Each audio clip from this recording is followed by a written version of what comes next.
akamaro k'ubutumwa bw'ubugorozi n'ivugurura bwaje bukenewe rwose buwembura imitima yari yarabye bugakiza imibiri yamunzwe n'indwara.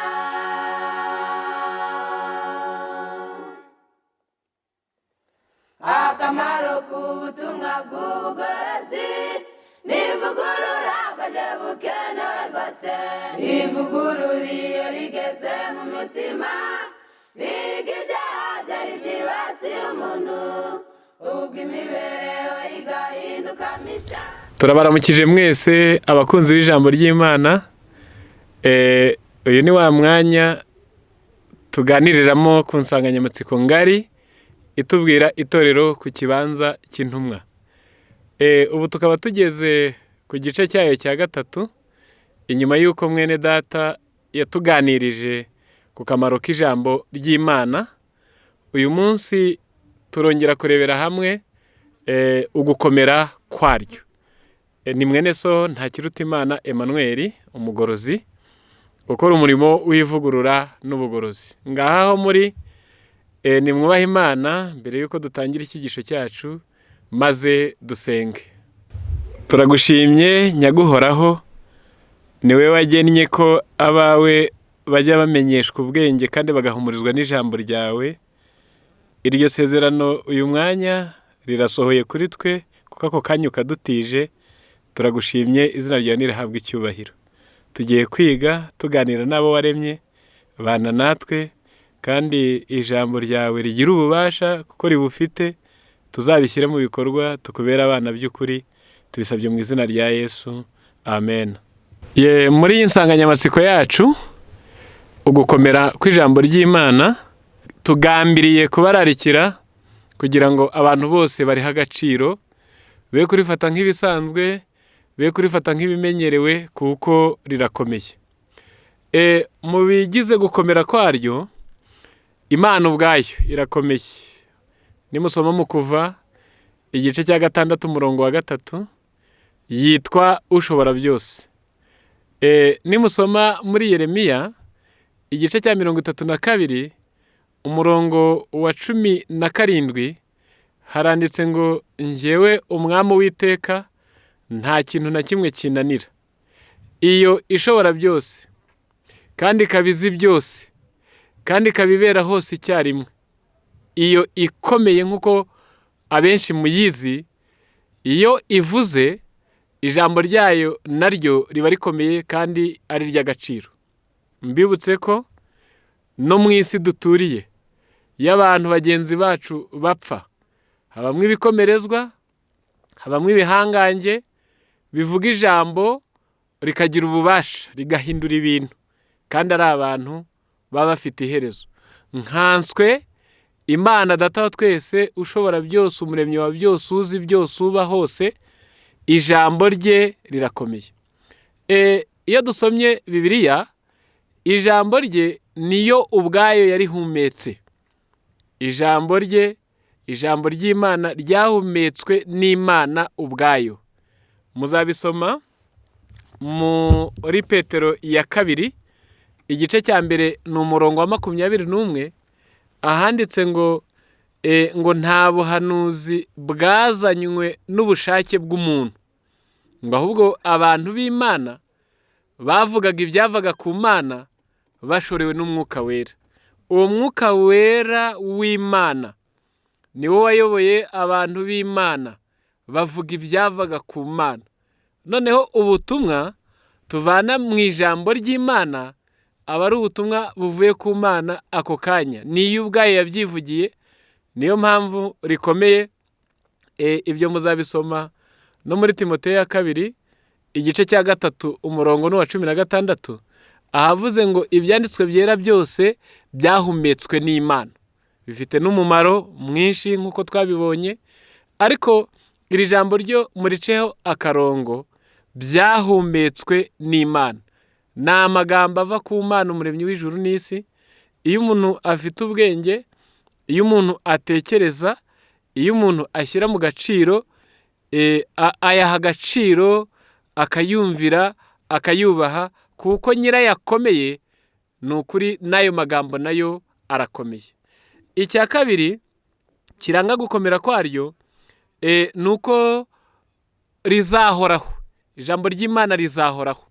Luka igice cya 21 umurongo wa 33 haranditswe ngo ijuru n'isi bizashira ariko amagambo yanjye ntazashira na hato. Ijuru n'isi bizashira. Ijuru mureba, isi mureba, ngire nti kubize ubumenyi bw'isi, iri juru rivuzwa aha ni isanzure ryose, the universe.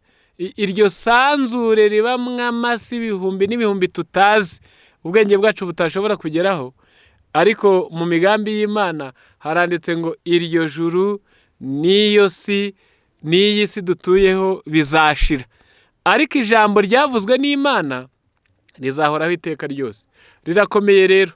Niba isi n'andi masi cyangwa ibyo bamwe bita imibumbe, iyo tuzi n'iyo tutazi, icyo kirere kigari ku buryo isi ari akadomo gato muri cyo, ari nka kamolekile gato cyane mu kirere, aho hose hazashira. Iyi si dutuyeho nayo ni ngari, ntabwo mwene muntu yayizenguruka ngo ayirangize, ariko aragerageza, nayo izashira, ariko ijambo ryavuzwe n'Imana rizahoraho iteka ryose. Rero ijambo ryavuzwe n'Imana kandi rikaba rizahoraho, ibindi biremwa byose bikavaho ryo rigasigara, ni ukuri rirakomeye, rifite gukomera. Umuntu wese utekereza yaryumvira akaryubaha kandi akajya ashyira mu bikorwa amabwiriza ritanga. Ingingo ya 3 igaragaza gukomera kwaryo ni uko ari ryo ryaremye ijuru n'isi. Muzasoma muri Zaburi igice cya 33 umurongo wacyo wa 6.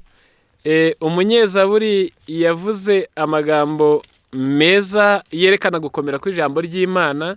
Aravuga ngo ijambo ry'Uwiteka niryo ryaremye ijuru, umwuka wo mu kanwa ke niwe waremye ingabo zo muri ryo zose. Ateranya amazi yo mu nyanja nk'ikirundo, ashyingura imuhengeri mu bubiko.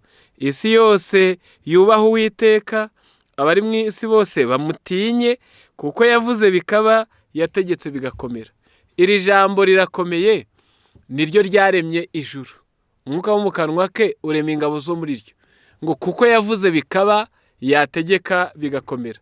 Kandi ni nako muzabisoma mu itangiriro muhereye mu gice cya mbere mu cyumweru kirema.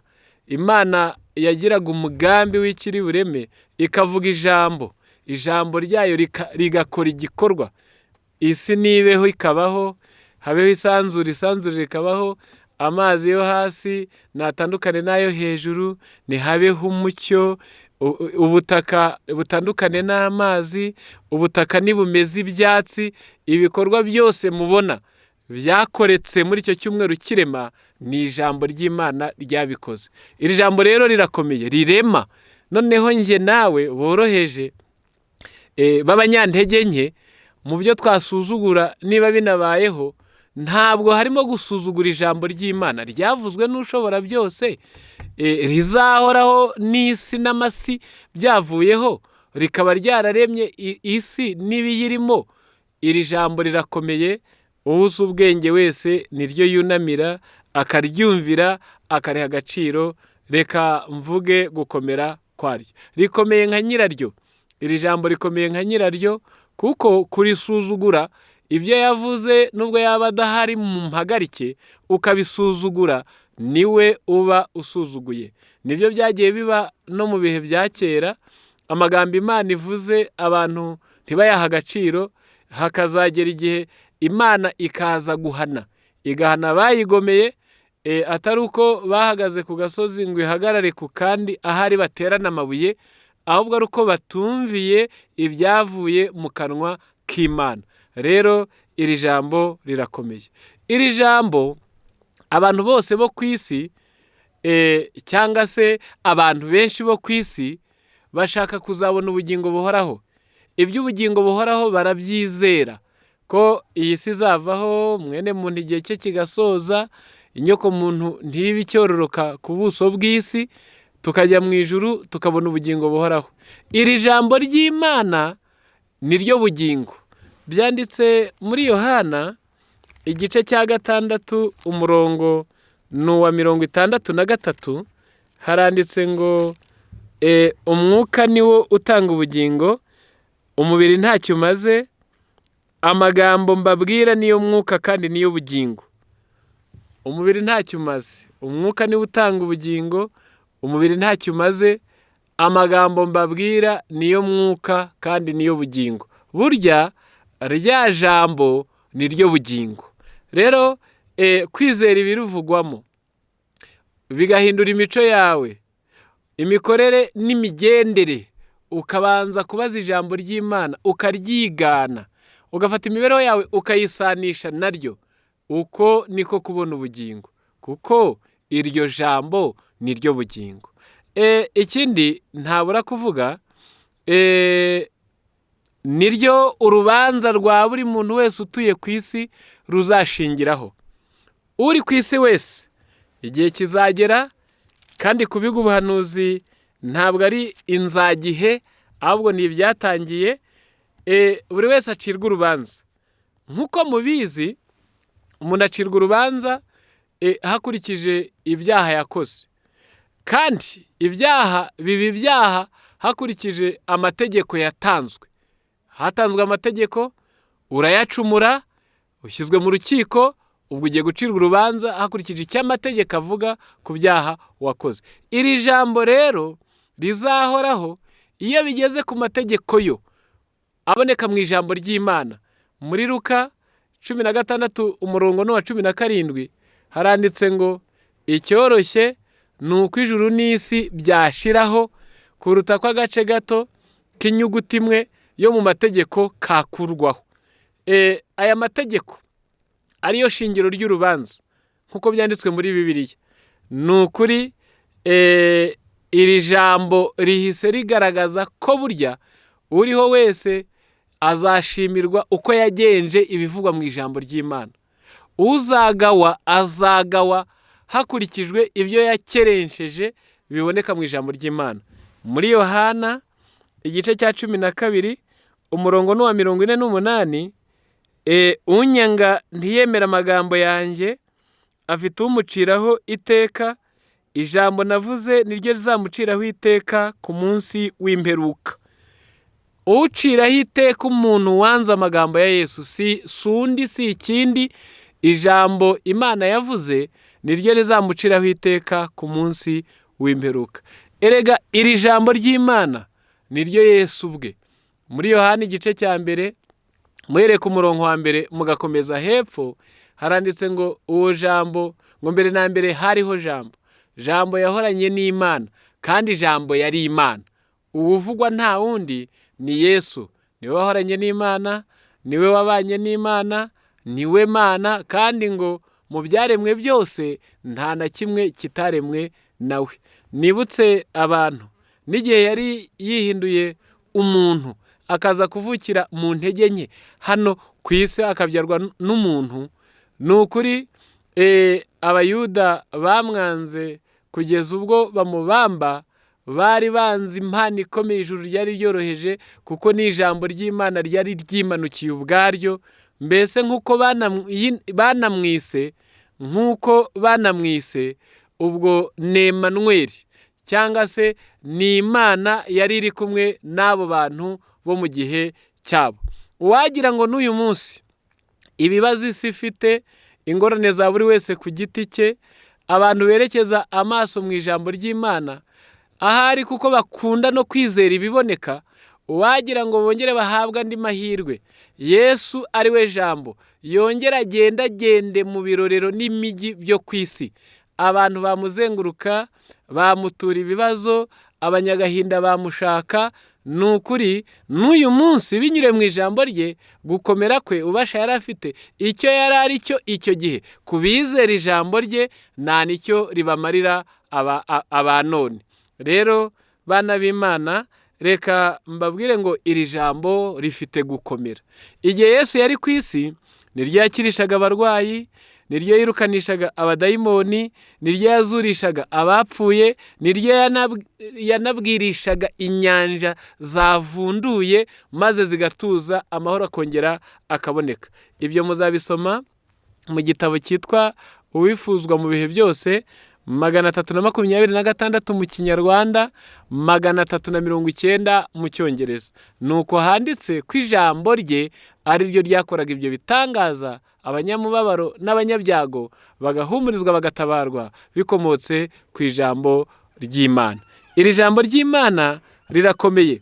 Abandi bahanuzi nk'uwitwa Yeremiya mu gice cya 23 umurongo wacyo wa 29 yarigereranije n'ibi bintu bikurikira.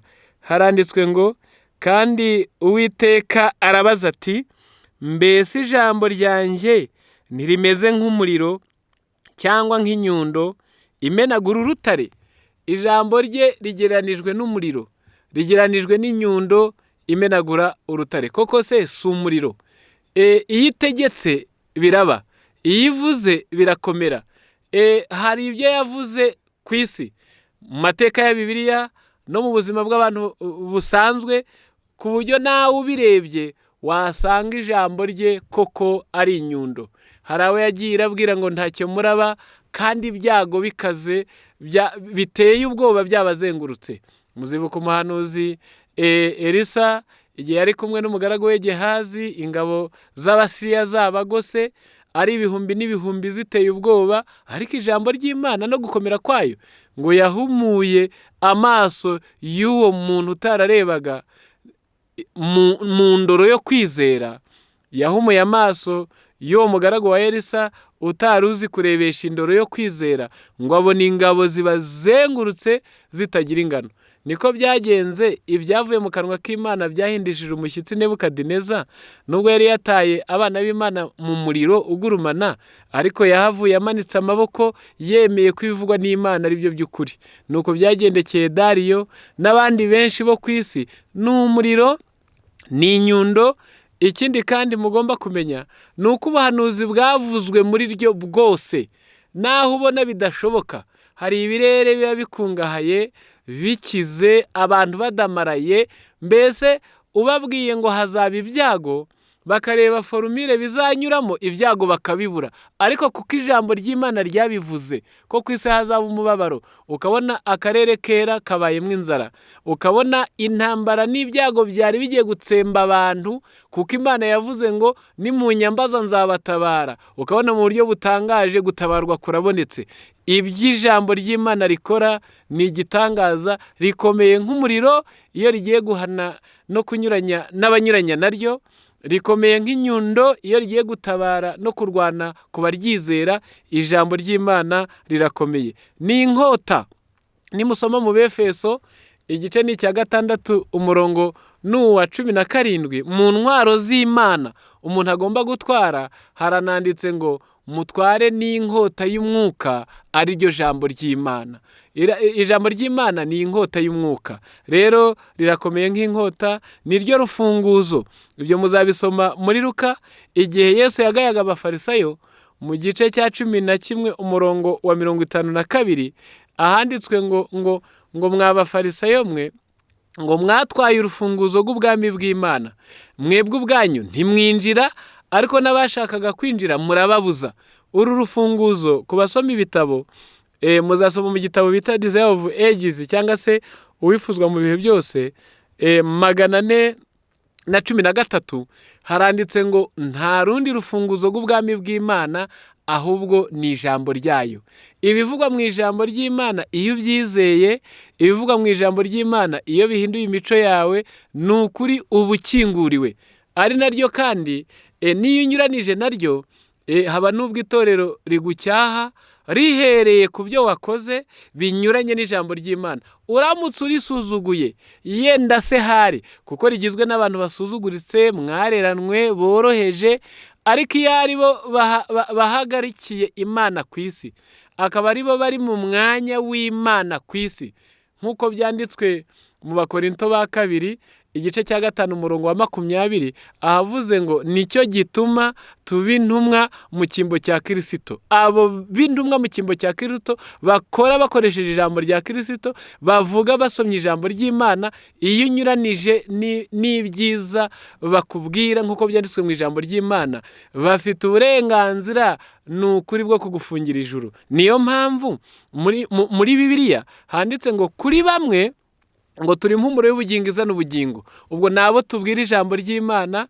bakaryizera bakaryumvira, ubwo tuba tubabereye umugisha. Ku bandi ngo turi impumuro y'urupfu izana urupfu. Nababwirwa ijambo ry'Imana ntibaryumvire bakarikerensa, uwaribagejejeho abababereye umuvumo. Rero iri jambo ry'Imana ni urufunguzo.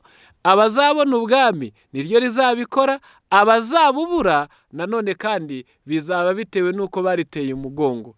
Iri jambo ry'Imana nirwo rutare twubakaho.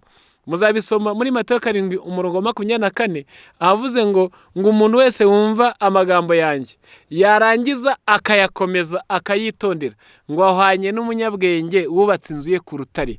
Ubwo kubazi iby'imyubakire, ububatse ku musenyi aba yubatse inzu itazaramba, ariko ku rutare aho amazi atazabasha kunyeganyeza. Ni nayo mpamvu mubona no mu buzima busanzwe abubaka inzu bajya bashyiramo umusingi cyangwa se fondasiyo y'amabuye kugira ngo iyo nzu izabe iteretswe ahizewe. Rero ijambo ry'Imana ryagereranijwe n'urutare. Bivuze ngo imikorere yawe, uko urya, uko unywa, uko wambara, nuko ugenza mukamenyera ko ariko kose, iyo ubikora ubanje gusoma ngo uku niko byanditswe cyangwa se uku niko bivugwa mu ijambo ry'Imana, nukuri biba bikubereye byiza. Iryo jambo ry'Imana riba rikubereye urutare. Erega kuko ari Kristo.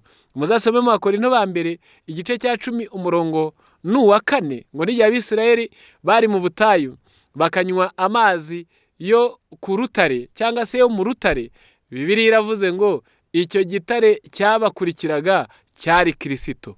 Rero bana b'Imana, iri jambo ry'Imana rirakomeye, ndetse mu gitabo bita Abakurambere n'Abahanuzi icy'icyongereza ni urupapuro rwa 504 handitswe ko ijambo ry'Imana niryo ryagereranijwe na ya nkingi y'igicu yayoboraga Abisirayeli bari mu butayu. Iri jambo rirakomeye, rifite akamaro nk'uko mwene data yabivuze mu mugabane wa 2 w'insanganyamatsiko. Rifite akamaro kenshi ko gutunganya umuntu, ngo rikamuhanira gukiranuka, rikamwemeza ibyaha bye, umuntu w'Imana ngo akabashyitse afite ibimukwiriye byose. Ibi byanditswe mu rwa 2 rwa Timoteyo igice ni icya 3 umurongo ni wa 16. Ikindi kandi nusoma akamaro karyo mu Baroma igice cya 15 umurongo ni wa 4 haranditswe ngo ibyanditswe kera byose byandikiwe kutwigisha kugira ngo kwihangana no guhumurizwa bitangwa nabyo biduhesha ibyiringiro. Ibi byanditswe, iri jambo ryavuzwe n'Imana ni mwarimu wacu, niho dukomora ihumure, niho dukomora kwihangana. Iyo ubisoma ufite umutima wo gushaka gufashwa, ni ukuri wumva amateka ya Yobu, ukareba uko yapfushije abana 10, imitungo ye ikagenda, bikakorohereza umutima igihe wapfushije cyangwa wagize ibyago. Ntiwapfusha umwe ngo usome Bibiliya wumve ko hari uwapfushije 10 kandi ubuzima bwe bw'iby'umwuka bugakomeza. Yageze ubwo avuga ngo naho napfa nyiringiye, ngo inzira zanjye nzazikomeza imbere yayo. Ni ukuri nawe biragukomeza bikaguhumuriza. Iyo hateye imibabaro, inzara n'ubukene bikakugeraho, usoma ijambo ry'Imana ushaka gufashwa, ukurikirana amateka yaryo. Twasomye ab'i Yerusalemu batewe n'inzara mu mwaka wa 70 inyuma y'ivuka rya Yesu, nkuko byari byarahanuwe kera. Ni ukuri inzara yarabateye irabakanda, bageze ubwo umubyeyi yabyaraga akarya iya nyuma arindiriye kuzarya n'umwana nk'ejo cyangwa ejo bundi. Twasomye inzara yateye i Samariya kugeza ubwo ababyeyi babiri bari babyariye hamwe bagiye inama ngo bateke agahinja kumwe akandi bazakarya ejo. Urwo rubanza mwararubonye ko rwagoye umwami agahinda kakamwica.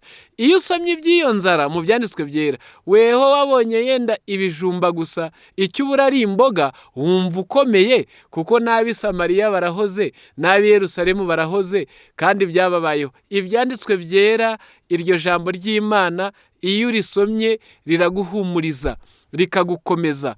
Kandi nanone iyo usomyemo abatabawe bageze mu mashiraniro nka Morudokayi na bene wabo b'Abayuda, umugambanyi Hamani yabubitseho urusyo, ni ukuri nawe wumva ihumure rije, kuko igiti yari yasongoye cyo gushitaho Morudokayi niwe wakimanitsweho. Bana b'Imana, iri jambo ni ryiza, iri jambo rireza. Yohana 17:17 ahanditswe ngo ubereshe ukuri, ijambo ryawe ni ryo kuri. Iyo umuntu yaryize akaryizera, kandi Yesu yongeye no kubibwira abigishwa be mu gice cya 15:3 ngo none mumaze kwezwa n'ijambo nababwiye. Iri jambo rireza, kandi uwagira amahirwe akagira umugabo uritegera amatwi, uritinya, urihakanya, ni ukuri ntiyazaguca inyuma, ni ukuri mwazabana amahoro, mugahuza umutungo, mugahuza inama n'imishinga, kuko namwe murazi ko ku bataryizera cyangwa barigendamo nabi, ingo z'ubu zibayeho nabi. Uwagira umwana w'umusore w'inkumi uryemera, uryizera, uyoborwa naryo, waryama ugasinzira.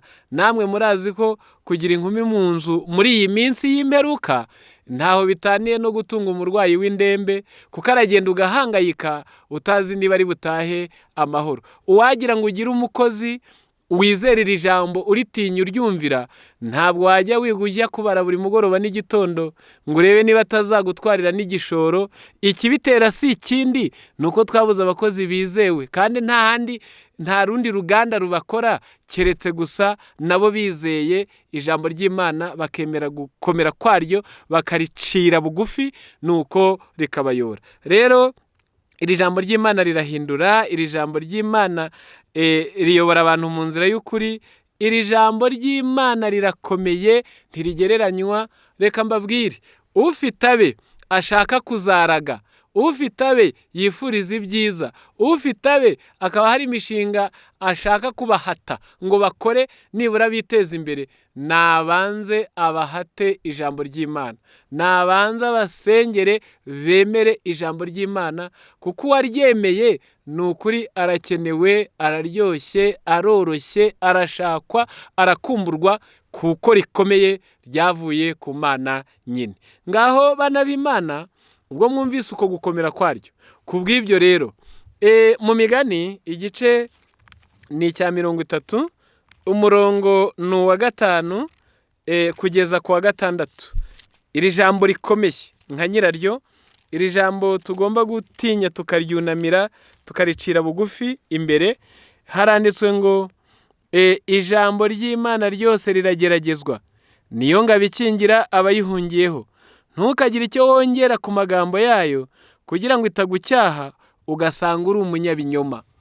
Ntukagire icyo wongera. Ndetse no mu bahanuzi bw'ibyahishuwe igice cya 22 umurongo ni uwa 18, Yohana amaze kwerekwa ibyo yeretswe ari Patimosi, yaravuze ngo uzagira icyo yongera ku magambo y'ubuhanuzi, Imana izamwongera ku byago 7 byanditse mu byahishuwe. Uzagira nanone icyo agabanya, Imana izamugabanya ku mugabane w'igiti cy'ubugingo. Mbese kongera no kugabanya ubuhuye n'ingorane. Ikindi tubuzwa kw'iri jambo ry'Imana rikomeye nka nyiraryo, muri Petero ya 2 cya gice cya 1 umurongo wa 19 kugeza ku wa 21, ahavuga ko ari ryahumetswe n'Imana, haranditse ngo tubuzwa gusobanura ubuhanuzi bwo muri ryo dukurikije uko twishakiye. Nta buhanuzi bwazanywe n'umuntu, ahubwo abantu b'Imana bavugaga ibyavaga ku Mana bashore n'Umwuka Wera.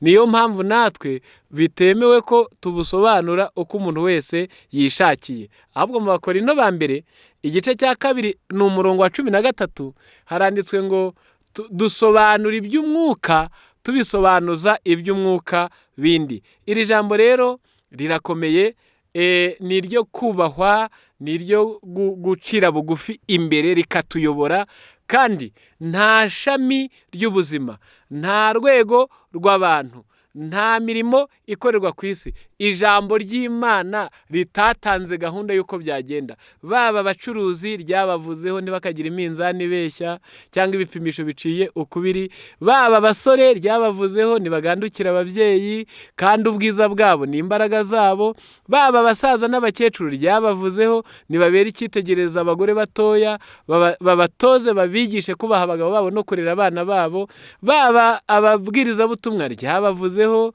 nibitangira umurimo w'Imana, batanga imibiri yabo ibi bitambo bizima byera bishimwa n'Imana, niko kuyikorera kwabo gukwiriye. Baba abayobora ryabavuzeho bayoborana ubwenge, baba abayoborwa ryabavuzeho ntibagandukira abatware kuko badatwarira inkota zabo ubusa. Nta rwego rw'abantu ijambo ry'Imana ryasize ridahaye gahunda. Ariyo mpamvu abari mu isi twese dusabwa kuryumvira ntawe usonewe, kuko nutaryumvira mu rwego urimo naho ukorera uzasanga warakoze nabi, kuko amabwiriza yatuma ibintu byose bigenda neza bigashoboka nava ku Mana gusa. Bana b'Imana, mu gitabo kimwe cyitwa ibihamya by'itorero, igifaransa ni umuzingo wa 2, ni urupapuro rw'153, hari aya magambo yadufasha avuga ngo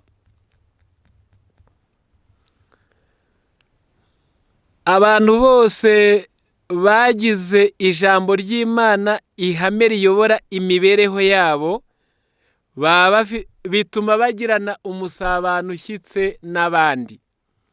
Iyo wafashe ijambo ry'Imana ukarigira ihame riyobora imibereho yawe, umusaruro uvanamo ugirana umusabano ushyitse na bagenzi bawe. La Bible est leur trait d'union. Bibiliya nicyo cyungo kibahuza. Mais ce qui ne s'incline pas devant la parole sacrée comme devant une guide infaillible ne recherche ni ne désire leur compagnie. Ariko abantu bataripfukamira ngo baricire bugufi ribayobore, iri jambo ryera nk'umuyobozi utibeshya, nukuri ntibakenera. Ariko hari n'abandi bataricira bugufi ngo baripfukamire nk'umuyobozi utibeshya, nukuri ntabwo bajya bifuza kubana no kwegerana na bagenzi babo. Iri selo andeza ko utubashye ijambo ry'Imana cyangwa se abatubaha ijambo ry'Imana, nukuri iyo babanye n'abandi babana mu bwumvikane buke, haba mu myizerere haba no mu mikorere. Iyo abantu batahuriye ku ijambo ry'Imana babana mu bwumvikane buke. Il ne peut y avoir d'harmonie entre eux, ils sont irréconciliables. Abo batumvira ijambo ry'Imana ntabwo bakorera hamwe mu busabane ngo bishoboke, yewe nta nubwo byashoboka kubahuza keretse gusa bahujwe n'ijambo ry'Imana. Bana b'Imana, iri jambo ry'Imana rirakomeye.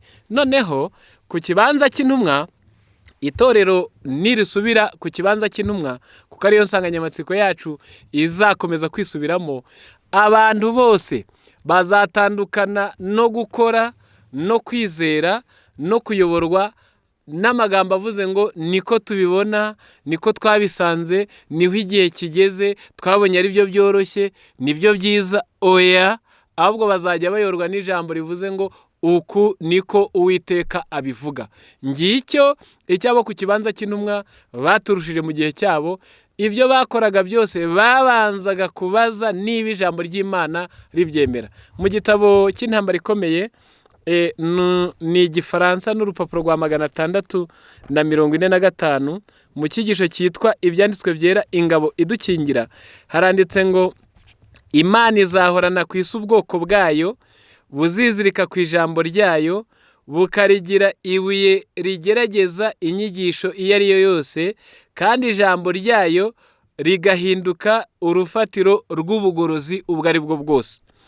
Yaba imyanzuro y'abahanga, yaba ibyavumbuwe n'abamenyi, yaba indongozi z'imyizerere y'abantu, yaba imyanzuro yavuye mu nteko z'amadini zakoranye, nubwo byaba ari byinshi kandi bivuguruzanya, ntabwo ari byo bigomba gushingirwaho ku ngingo yo kwizera mu bihereranye n'iyobokamana.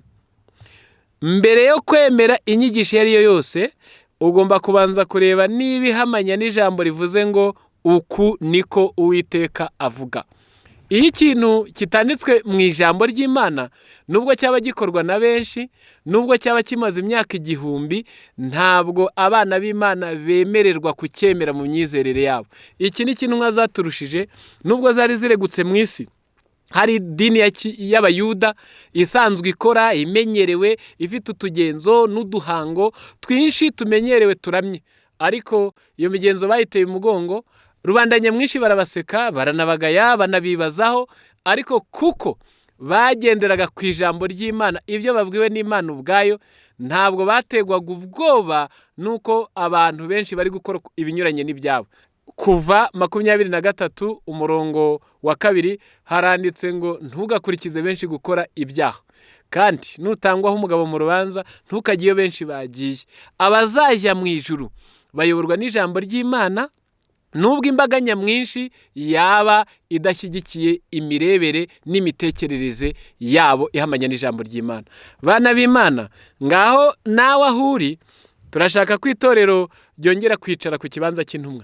Reba ibyo mukora, ibyo mwizera, nuko mubikora. Uzasome niba mu batubanjije mu byanditswe byera hari ababikoze, ko usome ijambo ry'Imana, urisome ujyanye n'ijambo ryo mu Bafilipi rivuga ngo ukuri dusohoyemo aba ariko dukurikiza. Noneho urebe niba batubanjirije imikorere yawe bayemera, bayigeranije n'ijambo ry'Imana. Abasoma ubutumwa bwatoranijwe, umuzingo n'uwa mbere, urupapuro rwa 486 mu Gifaransa cyangwa se 416 mu Cyongereza, haranditse ngo Bibiliya yonyine niyo ndongozi yacu, nta niwo murungu duhuza. Ngo niryo jambo ngo umuntu wese aribeshya, tutome et infaillible. Umuntu wese uri ku isi aribeshya. Niyo mpamvu ntabwo tugomba kuyoborwa na runaka yaravuze, umuyobozi w'idini yaravuze, inama yarateranye yemeza, cyetse ibyo yemeje n'ibyo yavuze hari aho basomye mu ijambo ry'Imana. Haranditse ngo Bibiliya yonyine niyo ndongozi yacu, nta niwo murungu duhuza. Ngo abantu bose bunamira iryo jambo ry'Imana ryera bazabaho mu busabane. Ntabwo tugomba kuyoborwa nuko umuntu abibona, nuko abyumva, ahubwo twe tugomba kuyoborwa n'ijambo rivuze ngo uku niko Uwiteka avuga. Rero ijambo ry'Imana rirakomeye. Abateze amatwi ubu butumwa kandi mu bureba, reka tubabwire tuti nukuri isaha irageze ngo itorero rigaruke ku kibanza cy'intumwa, kuko ntabwo Yesu wamuguranira ngo yemere. Itorero yasize ku isi azaza kujyana irisa naryo. Ngaho rero twese tuhatanguranwe, ni mu byanditswe byera tujye ku kibanza cy'intumwa. Imana ibahe guha agaciro ijambo ry'Imana nk'uko rikomeye, ibibahera ubuntu mu izina rya Yesu. Urakoze Muremyi wacu, uduhaye ubumenyi ku gukomera kw'ijambo ryawe rimeze nkawe. Ubiherekeshe umwuka wera, tubyumve kandi twiyumvishe, tubisabye mu izina rya Yesu, amen. Akamaro k'ubutumwa bw'ubugorozi n'ivugurura bwaje bukenewe rwose, buwembura imitima yari yarabye, bugakiza imibiri yamunzwe n'indwara.